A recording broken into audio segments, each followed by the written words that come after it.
Some bonds don't begin loudly. They unfold, quiet, steady, like the way morning light seeps into a room before we ever open our eyes. With my sister, it started that way. We grew up side by side, but we grew close later through life's shifting shapes. Her wedding, degrees earned, why, El Giraya, why? Her baby's laughter filling new spaces. Every week we talk, mostly I talk, but her words, they carry weight. Where I speak 3 times, she says one thing that lingers. And then, my brother. He never gave me directions. He gave me space.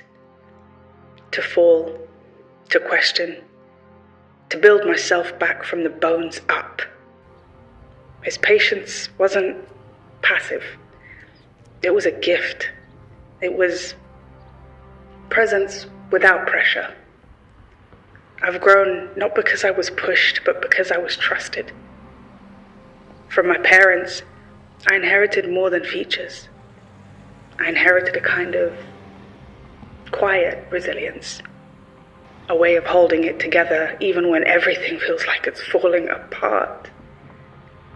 They taught me care not always with words, but in the rituals. Meals prepared before I even asked, the extra blanket left out. The long glance that says, I'm worried, but I believe in you. Even when we don't speak the same language of feelings, there's a love that never needed translation. And then, love.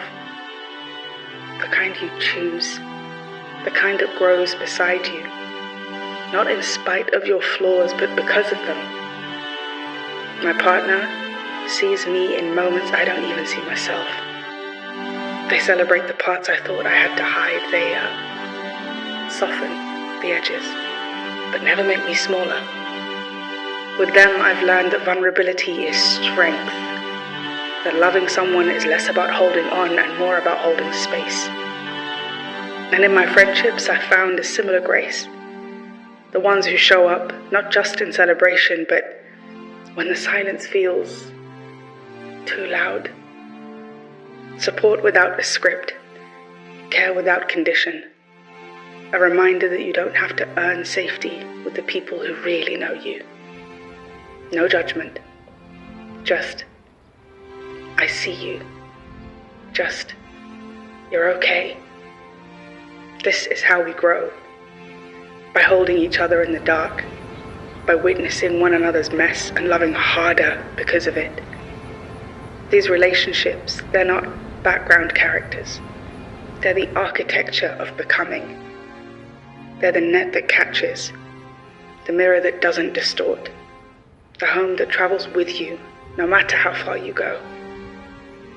In every call, every glance, every quiet act of staying, we become more ourselves. Not just older, but fuller, softer, stronger. We become because we belong to each other and to something greater than ourselves.